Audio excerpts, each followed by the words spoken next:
हम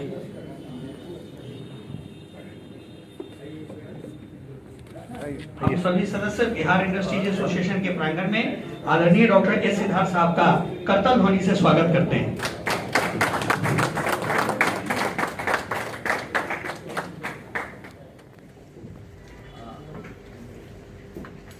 आज के कार्यक्रम जो है वो doctor Rajendra Prasad memorial lecture हम लोग हर एक साल मनाते हैं दिसंबर जनवरी के महीने में, लेकिन इस बार कोरोना के चलते हम लोग उस समय नहीं कर पाए।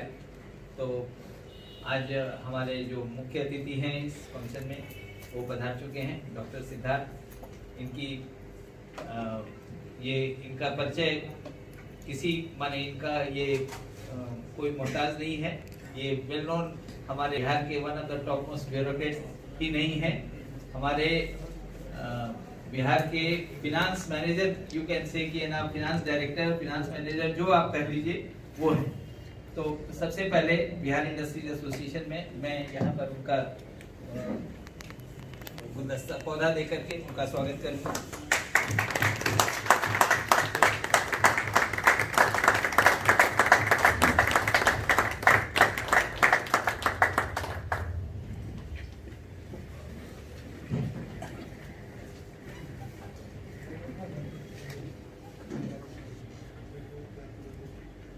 मित्रों, हमारे जो मुख्य अतिथि हैं वो अभी राज्य सरकार के अपर मुख्य सचिव वित्त विभाग सह मुख्यमंत्री के प्रधान सचिव हैं। हम उनका स्वागत यहाँ पर बिहार इंडस्ट्रीज एसोसिएशन में करतल ध्वनि से एक बार करते हैं। हमारे सभी सहयोगीगण, प्रेस और इलेक्ट्रॉनिक मीडिया से आए हुए हमारे प्रतिनिधि और दोस्तों, यह एक बहुत ही सुखद अवसर है कि देश के रत्न, बिहार की मिट्टी के लाल, संविधान सभा के अध्यक्ष, सादगी की प्रतिमूर्ति, भारत गणराज्य के प्रथम राष्ट्रपति देश रत्न डॉक्टर राजेंद्र प्रसाद जी को श्रद्धांजलि के रूप में आयोजित आज के इस मेमोरियल लेक्चर में आप सबों का स्वागत करने का अविस्मरणीय अवसर प्राप्त हो रहा है। मैं आभारी हूं अपने अतिथि वक्ता डॉक्टर सिद्धार्थ जी का, जिन्होंने अपने व्यस्तताओं के बावजूद हमारे आग्रह एवं निमंत्रण को स्वीकार किया और स्मृति व्याख्यान देने के लिए आज हम सबों के बीच पधारे हैं। आप सबों का बहुत बहुत अभिनंदन और स्वागत। सर, आज हम जिस महापुरुष को याद करके उनको श्रद्धांजलि देते हैं, यह उनका परिचय जानकारी की कोई उनके बारे में जानकारी की कोई आवश्यकता नहीं है। सभी जानते हैं कि डॉक्टर राजेंद्र प्रसाद बिहार के जीरादेई, उन्होंने स्मृति व्याख्यान देने के लिए आज हमारे साथ डॉक्टर सिद्धार्थ जो हैं। मैं एक छोटी जानकारी देना चाहूँगा सर कि इस स्मृति व्याख्यान कार्यक्रम में वर्षों से देश के जाने माने व्यक्तित्व को अपने प्रांगण में स्वागत करने राजेंद्र प्रसाद, पूर्व सेनाध्यक्ष जनरल बीके सिंह, लोकसभा के पूर्व महासचिव डॉक्टर सुभाष कश्यप, पूर्व विदेश सचिव एम्बेसडर श्री श्याम शरद, श्री मुकुंद दुबे आदि गणमान्य लोग हैं। आज का मेमोरियल लेक्चर का topic sir economic development of Bihar. आपका जो लंबा प्रशासनिक अनुभव रहा है और राज्य सरकार के अनेक महत्वपूर्ण विभाग में आप कार्यरत रहे हैं, और इस बार पहली बार आपके नेतृत्व में बिहार ने 21-22 के बजट में 2 लाख करोड़ से ज्यादा का खर्च किया है और बिहार को 5वीं पायदान पर पहुंचाया है। बिहार से ऊपर अब 4 स्टेट हैं, यूपी, महाराष्ट्र, कर्नाटक एंड तमिलनाडु। तो ये जो भी हुआ है, इसमें हम समझते हैं कि डॉक्टर सिद्धार्थ का सबसे बड़ा रोल रहा। उद्योग विभाग में रहते हुए भी आपने औद्योगिक नीति, बिहार स्टार्टअप नीति, मुख्यमंत्री अनुसूचित जाति जनजाति उद्यमी योजना के निर्धारण आपने किया था। अभी पिछले महीने 12 मार्च को आपने जो हम लोगों ने स्टार्टअप कॉन्क्लेव किया था, उसमें भी आप हम लोग को गाइड करने के लिए वहां पर आए थे। यहाँ पर एक बार पुनः आपके पधारने का हम लोग फिर से स्वागत करते हैं और आपका अभिनंदन करते हैं। मैं ज़्यादा समय न लेते हुए मैं माइक को अपने अन्य साथी की तरफ मुखातिब करता हूँ संजय गोयनका जी। A man of such a stature, Dr. S. Siddharth. Personally, say for the last 15 years, I am acquainted with his activities. He is a brilliant IAS officer of 1991 batch. Obtained his BTech Computer Science and Engineering from IIT Delhi in '87, and then followed by a PhD degree in Information Technology from the same college, IIT Delhi. After that, he pursued his MBA from IIM Ahmedabad in 1989.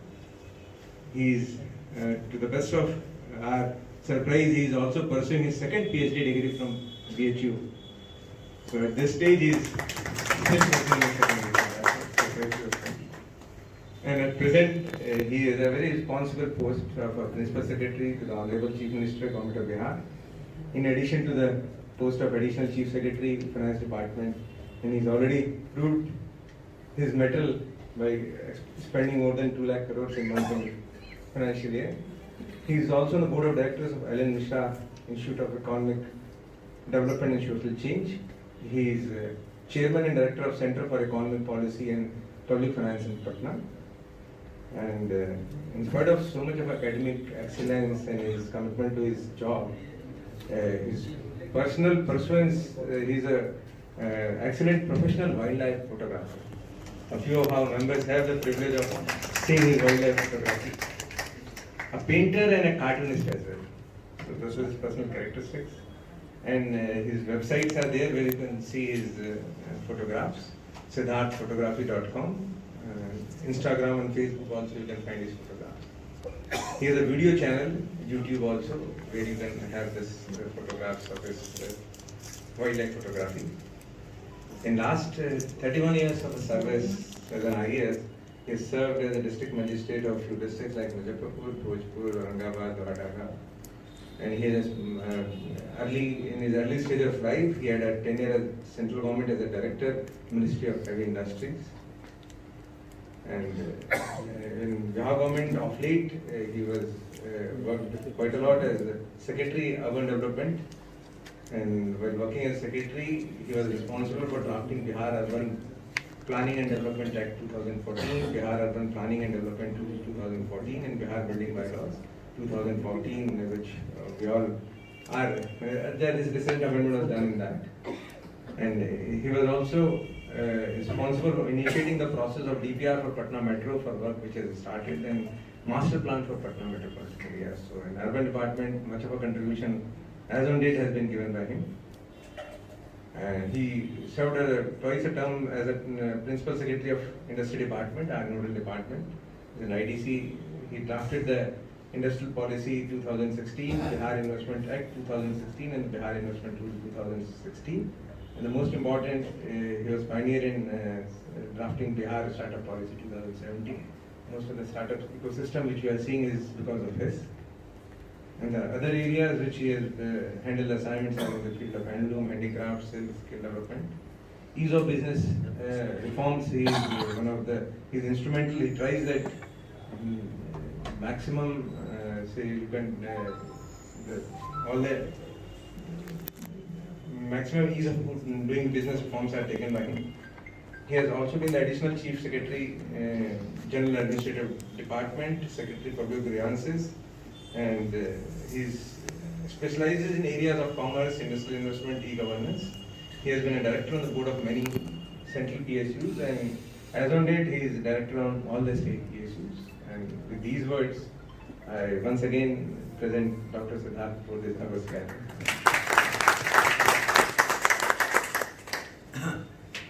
मैं माननीय अतिथि से आग्रह करूंगा कि वो हमें इस टॉपिक पर जो संबोधित हम लोग को संबोधित करें और हम लोग के ज्ञान में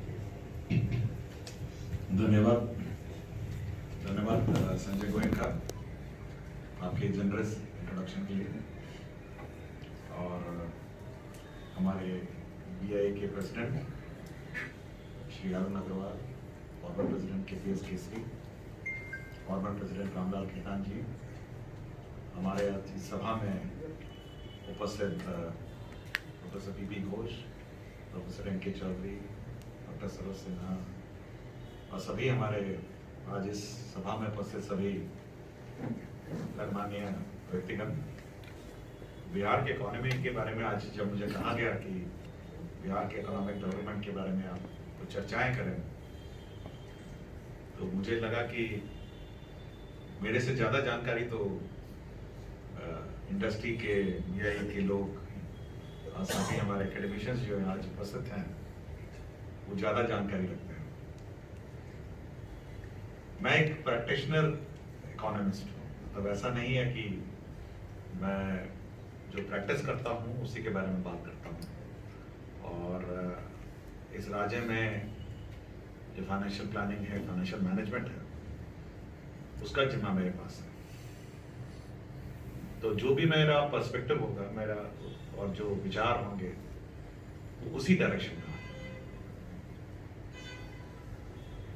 जहां तक बिहार की बात है, हम लोग मुझे करीब 31 साल हो गए हैं और आज सुबह सुबह मैं सभी राज्यों के आंकड़े देख रहा था और हाल ही में आपको जानकारी होगी कि हम लोग का बड़ा क्रिटिसिज्म रहा कि हम बजट तो बनाते हैं लेकिन खर्चा उसके अनुरूप नहीं करते।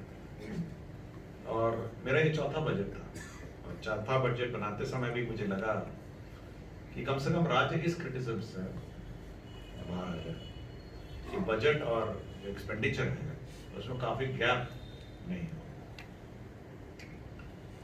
और इसका मुख्य कारण होता है रिसोर्सेस। बजट में जब हम लोग बनाते हैं एक रिसोर्स का फोरकास्ट करते हैं हम लोग कि इस राज्य में टैक्सेस का आगमन क्या है, हमारे सेंट्रल टैक्स ट्रांसफर्स क्या है, कितनी लोन लेने की क्षमता है और कहाँ कहाँ हम लोग capital resources, capital expenditure resources का हम लोग अरेंजमेंट करते हैं। और इस पूरी व्यवस्था एक FRBM एक्ट पर निर्भर होती है, fiscal responsibility and budget management act है। तो FRBM एक्ट पर ही निर्भर है और उसके अंतर्गत जो हम लोग का स्कोप होता है बनाया जाता है। लेकिन ये बड़ा चैलेंजिंग रहा और ये खुशी की बात है कि इस राज्य में हम लोगों ने जो लैंडमार्क एक्सपेंडिचर है 2 लाख करोड़ का, वो हम लोगों ने किया। इस एक्सपेंडिचर के बहुत सारे मायने हैं। लोग कहेंगे कि ये केवल आंकड़ा है और ये सरकारी खर्च है, तो ऐसे बहुत सारे मायने हैं। ये 2 लाख करोड़ कहीं नहीं गया, ये लोग 2 लाख करोड़ आपने व्यय किया है इस राज्य के अंदर और राज्य के अंदर विभिन्न क्षेत्रों में व्यय किया है। 1000 सैलरीज में आपने व्यय किया है, अपने कर्मचारियों को सैलरीज दी है, बहुत परमानेंट एम्प्लॉयज हैं, कॉन्ट्रैक्ट है, सर्विस कॉन्ट्रैक्ट पे है, तो उनके यहाँ ये पैसा क्या है। इसके अलावा जो हम लोगों ने कॉन्ट्रैक्टर्स हैं, सप्लायर्स हैं, उनके पास पैसा क्या है।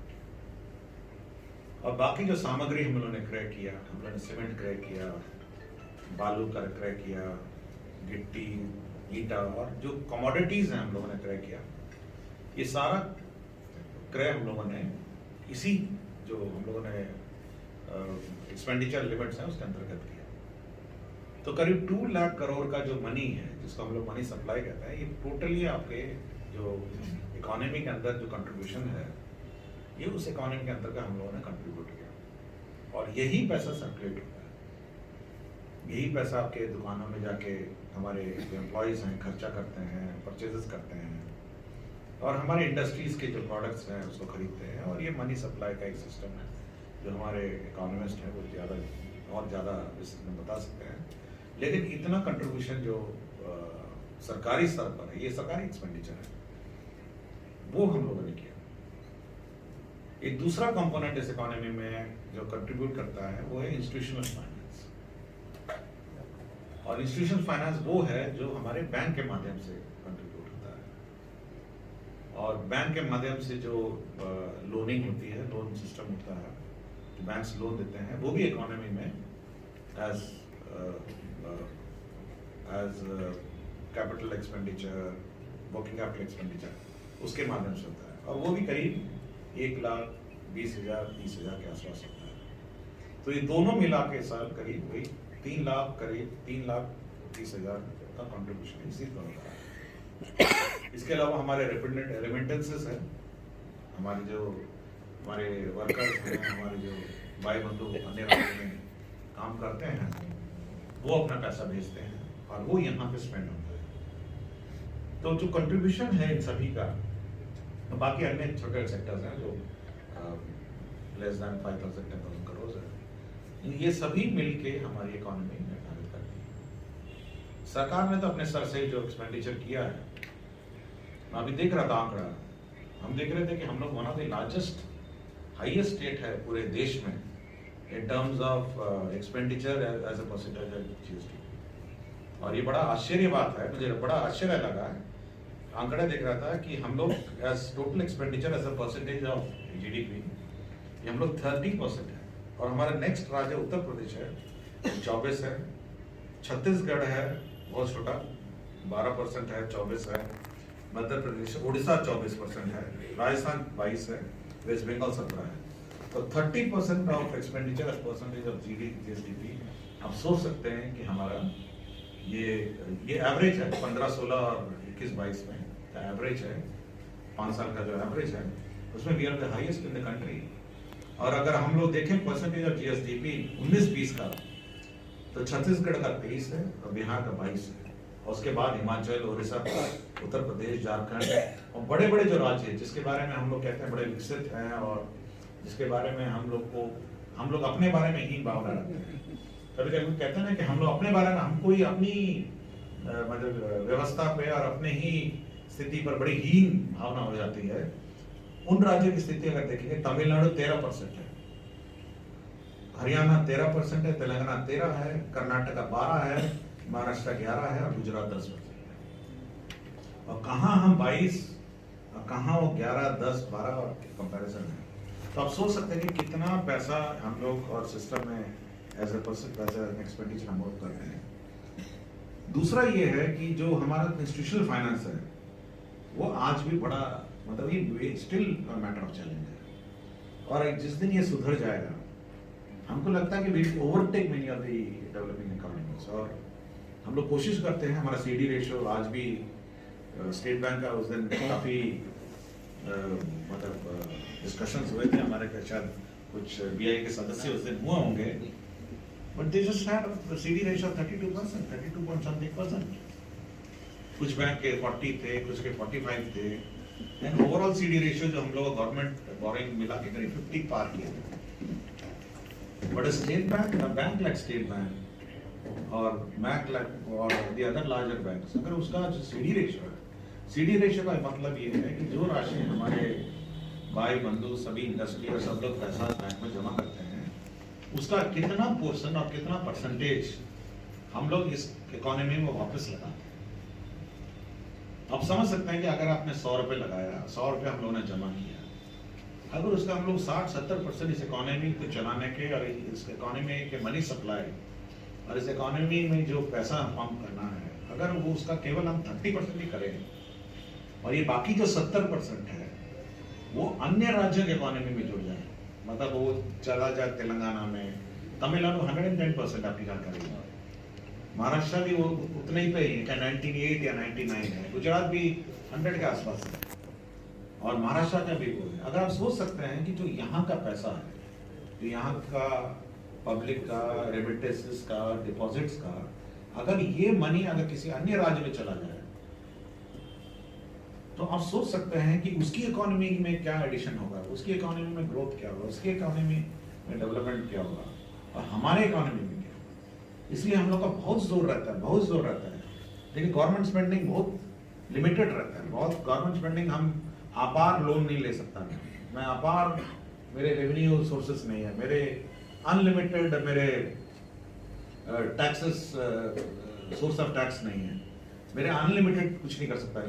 लेकिन जो इंस्टीट्यूशनल फाइनेंस है, अब आप समझ सकते हैं कि अगर उसको आज के दिन में जो 32 है, अगर स्टेट बैंक ही 64 हो जाए, आप इमेजिन नहीं कर सकते हैं इंडस्ट्री की आज की स्थिति। इंडस्ट्री में कैपिटल इन्वेस्टमेंट के रूप में आएगा, वो इंडस्ट्री में वो वर्किंग कैपिटल के रूप में आएगा। हम लोग को बहुत, मैं बजट जब बनाता हूं तो केसरी साहब का हमेशा मुझसे नाराजगी रहती थी, और यहाँ पे एक सज्जन थे, वो हमेशा बोलते थे कि अपनी मुट्ठी और भुजाएं खोली है, तो आज वो दिख नहीं रहे। हाँ, तो हमेशा बोलते थे। तो हमने कहा भाई industry has to be funded by an institutional finance का क्या, institutional finance mechanism, state government cannot fund it, state government can give you subsidy, state government can give you some incentive, but the major आपका जो contributor होगा वो आपका institutional finance है। आज के दिन में हम बात कर रहे हैं एथेनॉल की, तो आपका 95% तो बैंक से ही आना है ना, हमारे स्टेट गवर्नमेंट से तो नहीं आना है उसको। 5% आपका शायद इक्विटी है, कंट्रीब्यूशन है, बाकी तो बैंक से आना है उसको। तो ये स्थिति है कि अगर इंस्टीट्यूशनल फाइनेंस पर हम लोग का जोर नहीं रहे, इंस्टीट्यूशनल फाइनेंस पर हम लोग सुधार नहीं करें, तो हम लोग वही रहेंगे। आज 2 लाख करोड़ किया है, कल 2 लाख 10 पे रहेंगे, 2 लाख 15 पे रहेंगे, 2 लाख 20 पे रहेंगे। सो हम लोग का यही दबाव है, हम लोग का यही जोर है कि ये जो कंपोनेंट है एक्सपेंडिचर, ये जो कंपोनेंट ऑफ इन्वेस्टमेंट है, इस बार जरूर मेरी इंडस्ट्री से बात आप लोगों से अनुरोध आया है that we will double the target। हम लोग जो MSME में जो लोन का ACP टारगेट है, we are going to increase it phenomenally। और इस बार उल्टा कैलकुलेट करूंगा मैं, हर बार मैं मेरा चौथा साल वही है कि I am going to reverse calculated, कि अगर मेरा CD रेशियो 65 होगा तो मेरा एनुअल क्रेडिट प्लान कितना होना चाहिए, उल्टा नहीं होना चाहिए। अभी क्या होता है कि इंक्रीमेंटल बना के ले आते हैं, अच्छा 145 हो गया तो चलिए 155 चलते हैं या 160 चलते हैं। No, I will not do it, this time I will reverse calculate कि अगर आपका CD रेशियो 65 है तो आप कितना लोन देंगे उसके लिए, और वही आपका टारगेट होना चाहिए। तो you can imagine how much money, वो तो बजट से ऊपर होगा, वो तो 2 लाख से ऊपर हो जाएगा। तो आप अगर इस इकोनॉमी में in terms of capital expenditure, जो मेन है हम लोग का, किसी भी इकोनॉमी का जो बैकबोन है वो कैपिटल एक्सपेंडिचर है, मतलब कितना कैपिटल कंपोनेंट्स में एक्सपेंडिचर होता है, और उसके बाद आपका वर्किंग कैपिटल है। तो आप समझ सकते हैं कि we after a period of time can overtake any of this so called मतलब डेवलप्ड स्टेट्स। तो ये एक स्ट्रैटेजी है जो हम लोगों के सामने है, और अलग से हम लोग इस पर बातचीत इंडस्ट्री से और बैंक से फिर करेंगे, और जरूर इस पर और चर्चा होगी। सरकार का जहाँ तक इकोनॉमिक डेवलपमेंट है वो मोस्टली हमारा क्रिएशन ऑफ एसेट पर रहा है, और धीरे धीरे इस साल हम लोग आज मैं कल के ही आंकड़े में लेकर आया था, तो हम लोग का कैपिटल एक्सपेंडिचर करीब आता है वही 40,000 करोड़ के आसपास हम लोग का कैपिटल एक्सपेंडिचर हुआ है। Can share the figures, exact figures। तो मेरा लास्ट क्लोजिंग आया है,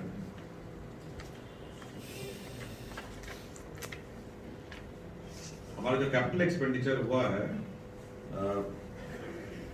it's been about around 40,000 crore, और जो मेजर हमारे डिपार्टमेंट्स हैं अभी भी we still are investing more in शिक्षा, ग्रामीण विकास, हेल्थ डिपार्टमेंट, और पुलिसिंग में काफी पैसा जाता है, और एनर्जी है, और सोशल वेलफेयर, पंचायती राज, नगर विकास, ग्रामीण जो रूरल रोड्स है, रूरल रोड्स डिपार्टमेंट है। तो मोटा मोटी यही हम लोग की जो मेन सरकार की प्रायोरिटी एरियाज हैं उसमें जाता है। ऑब्वियसली इंडस्ट्री में मैं बार बार वही कह रहा हूँ कि you will have the banks have to contribute, and state government can give you subsidy, state government can give you incentives, but a major component of that will have to come from the institutional finance। और हम लोगों ने we have traveled a lot, और मैं just आपको figures बताता हूँ, expenditure का फिगर, मतलब जस्ट एक्सपेंडिचर की बात करते हैं, आज बजट की बात नहीं करें। तो हम लोग 2004-05 में 20,000 करोड़ पे थे एक्सपेंडिचर पे, और आज 2 लाख है। So we have travelled about 10 times in this particular year, और ये हम लोग का मेजर रहा है, और हम लोग का जो डेवलपमेंट एजेंडा भी है सरकार का, बड़ा फोकस रहा है। हम लोग एनवायरनमेंट की बात करते हैं, वुमेन एम्पावरमेंट की बात करते हैं, आज अभी जस्ट लॉ एंड ऑर्डर की बात हुई थी, लॉ एंड ऑर्डर में कितना इन्वेस्टमेंट करना है, that is also contributes to economy, good law and order leads to good economic growth. तो आज लॉ एंड ऑर्डर की बात हो रही थी, मॉडर्नाइजेशन की बात हो रही थी, पुलिस को to be the best in the country, तो कैसे उसको मॉडर्नाइज किया जाए, इस पर चर्चाएं हो रही थी। स्कूलिंग पर चर्चा हो रही है। तो we are trying to improve various sectors. One area which still we need to now refocus on is skilling. हम लोग का जो मेजर कंस्ट्रेंट है, हम लोग का बजट है जरूर 2 लाख, बट हम लोग का जो अगर पर कैपिटा करेंगे तो we are not that high. हम लोग पर कैपिटा एक्सपेंडिचर अगर देखेंगे, क्योंकि हमारा पॉपुलेशन इतना ज़्यादा है, तो expenditure as a percentage of population, but population could also be a major asset जो हमारे राज्य के लिए हो सकता है in terms of skilling of children, skilling of boys, skilling of girls. So एक स्किलिंग एरिया है जिस पर बहुत इन्वेस्टमेंट की अभी आवश्यकता है, और ये एक सेक्टर है जो हम लोग कंसंट्रेट करेंगे और कोशिश करेंगे कि हमारे जो बॉयज हैं, गर्ल्स हैं, टोटली स्किल्ड हों और employable, employability of skill. So that is one sector जिस पर हम लोग कंसंट्रेट और फोकस कर रहे हैं, और इस पर और हम लोग को ज़्यादा काम करने की जरूरत है।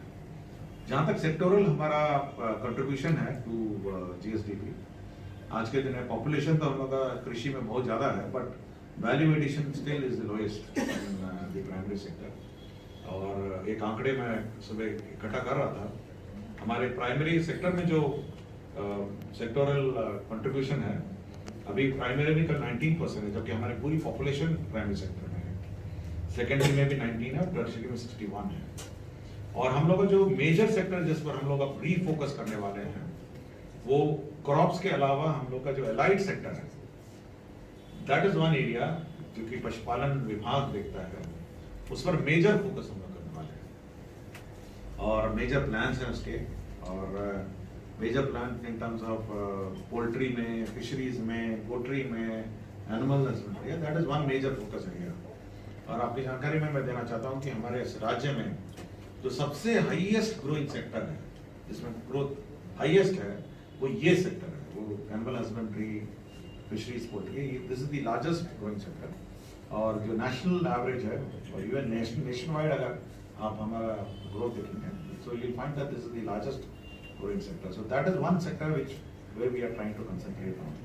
और जो डबलिंग ऑफ फार्मर इनकम है, जिसका कॉन्सेप्ट हम लोग को माननीय प्रधानमंत्री कह रहे हैं, तो ये सेक्टर विद द प्राइमरी कृषि will lead to doubling of farmers income. तो that is one sector which we are trying. Agriculture में एग्रीकल्चर मार्केट्स का मॉडर्नाइजेशन का सैंक्शन हम लोगों ने लास्ट ईयर किया है, जिसमें भी एग्रीकल्चर मार्केट्स हैं, एग्रीकल्चर कोऑपरेटिव्स है, एग्रीकल्चर प्रोसेसिंग ट्रेड है।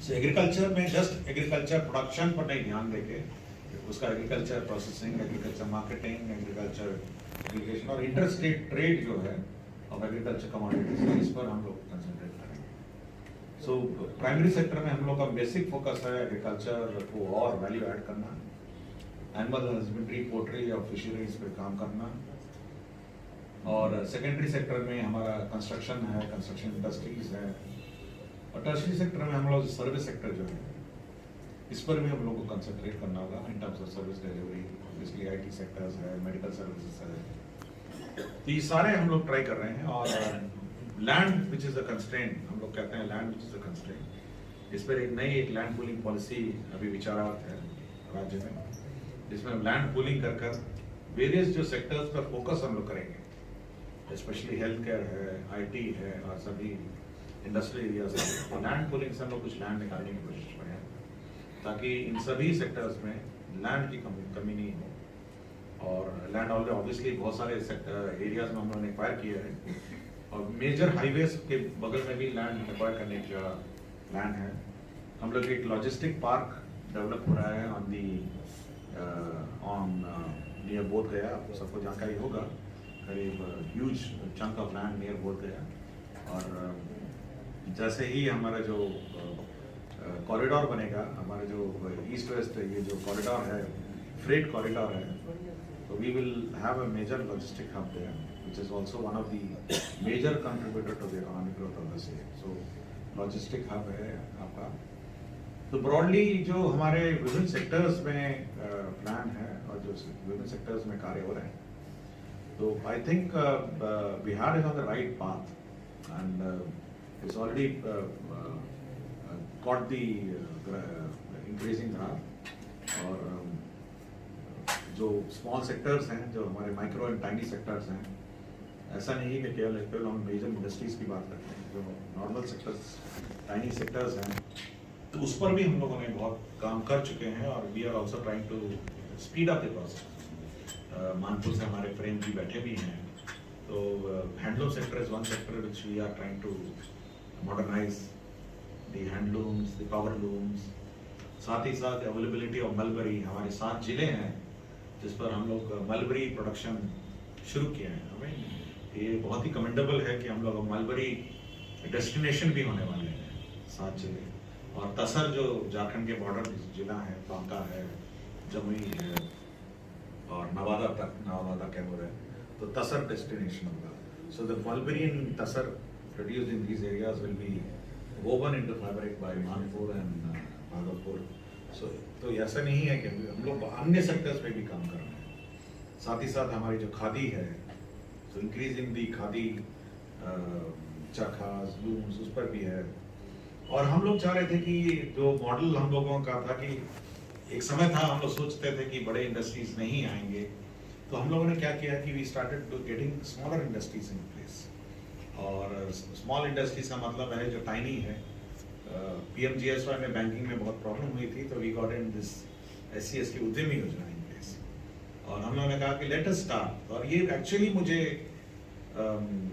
मतलब आइडिया आया, एक बार मैं गया था यहाँ पे, ये जो नालंदा के पास मोरा तालाब है जहाँ पे जूता बनते हैं, तो वहाँ पे मैंने ये देखा कि एक लेडी थी जो चूड़ा बना रही थी, चावल भी बना रही थी, आटा भी पीस रही थी और 3-4 चीजें एक साथ बनाई थी और बड़ा इंटीग्रेटेड यूनिट था। तो मैंने पूछा कि कितने का है, तो she said told me 10 lakhs। तो मैंने कहा कि एंड शी हैड बिल्ट, वो बड़ा अच्छा बिल्डिंग बना ली, सब कुछ है, गाड़ी वाड़ी सब। तो मैंने कहा सब हो गया इसी 10 लाख में? बोला हाँ सर, देखिए सब पूरा गाँव आता है, आटा पीसता है, चूड़ा भी बना देते हैं, सब कुछ बनाते हैं। तो that is the place where I picked up an idea कि हर गांव में अगर we would like to have such small unit, such industries, then we are on the China model of growth. You know, China did not start with big industries. They started with household, tiny village industries, and finally they clubbed these big industries. And finally, जैसे दिवाली का light है, वो बहुत बड़ा industry में नहीं बनता है, वो गांव में बनता है। ये आपके दिवाली लाइट जो आप खरीद के लाते हैं थोक में, वो गांव में बनता है। तो और बहुत सारे इलेक्ट्रिक इक्विपमेंट तो गांव में बनते हैं उसके।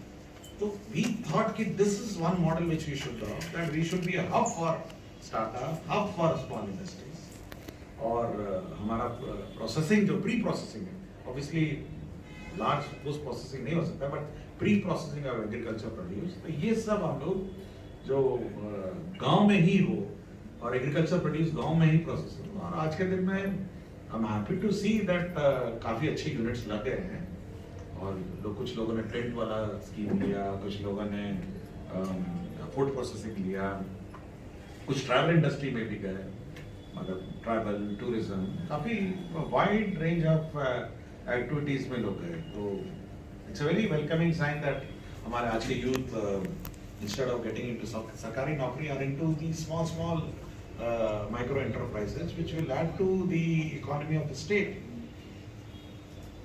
So end में यही है कि every sector needs to be tapped, every sector needs to be focused, but we are on the right track. मुझे खुशी है इस बात की है that we are on the right track and we have got the graph.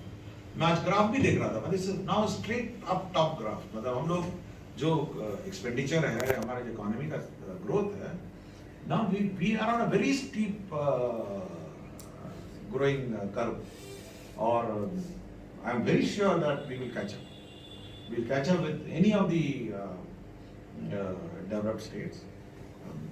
Industries का तो सहयोग रहेगा ही। I think they have to now gear up also, and they have to be with the government, and the government has to be with them. So सब sectors में, मतलब micro, small, medium, large, कृषि, allied, और skilling, education, health, and all sectors. I think we are on the right track and we will do a good job. So we should be proud of ourselves. We should be proud of our achievements. We should be proud of what we are doing. Or the first step to progress is to be proud of ourselves. मतलब कभी कभी कहते हैं ना कि हम दुखी हो जाएं कि भाई हम तो मतलब अब क्या करें, बहुत नीचे हैं तक नीचे ही रहेंगे. नहीं, we should be first proud of ourselves. Kesari ji should be very proud that our industry is doing well and will do well. That's the first step. और केसरी जी कहेंगे नहीं देखिए ना पीछे नीचे गिरे हुए हैं, गिरे ही रहते हैं, क्या करेंगे? Then तो you will not तब तो नहीं होगा. We should be proud and we should try to introspect. We should try to correct ourselves and put this state back on the fastest growth path. We are already on the fastest growth path. As a finance secretary मैं बताता हूँ कि we are on the fastest growth path. और कभी-कभी projects की बात होती है, पैसे कमी नहीं रहती. I mean, I don't. आज बैठा था, the police department asked me for 600 crores. I said ठीक है. You send me a proposal, we'll do it. We are thinking on those lines. यही चीज अगर चले जाइए, पंजाब में चले जाइए या हरियाणा में चले जाइए, you will find that they are into serious financial problems also already. We don't have this problem. और सभी लोग मिलेंगे, सभी लोग चर्चा करेंगे और अच्छी है बात है. I thank the BIA कि इस प्रकार के व्याख्यान माला में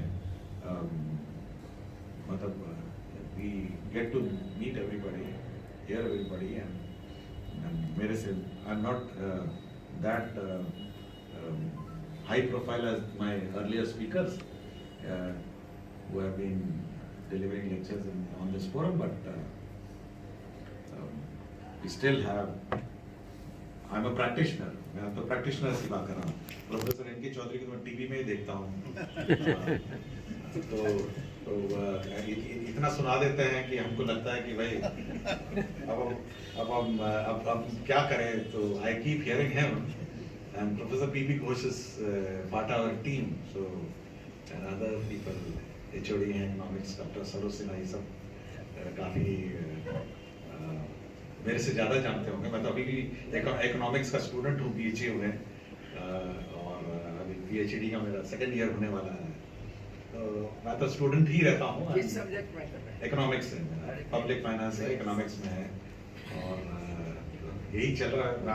आई कंटिन्यू टू बी स्टूडेंट. तो मैं अपने को कोई ज्ञानी गुणवान नहीं बोलता हूँ. And I continue to be student. और मेरे प्रोफेसर्स मेरे टीचर्स हैं, गुरु हैं. तो we are all on a learning and मैं धन्यवाद देता हूँ एंड बधाई देता हूँ to BIA for conducting such a meeting. And मेरे से जो हो पाएगा मतलब इकोनॉमी को आगे बढ़ाने के लिए I am always there. And we do advise the honourable CEO on various issues. जहाँ तक संभव होता है we do try to make a way और ensure. But we have to be positive. We have to be very positive about this. That is the first principle of growth. अगर आप positive नहीं रहेंगे तो तब तक गड़बड़ हो जाएगा. तो केसरी जी, I suppose you will have a very positive. नहीं, notion नहीं है. तो We are all positive. Very positive. Be positive नहीं होता है. We all have to be very positive and say कि नहीं हम होंगे कामयाब and we will take over this.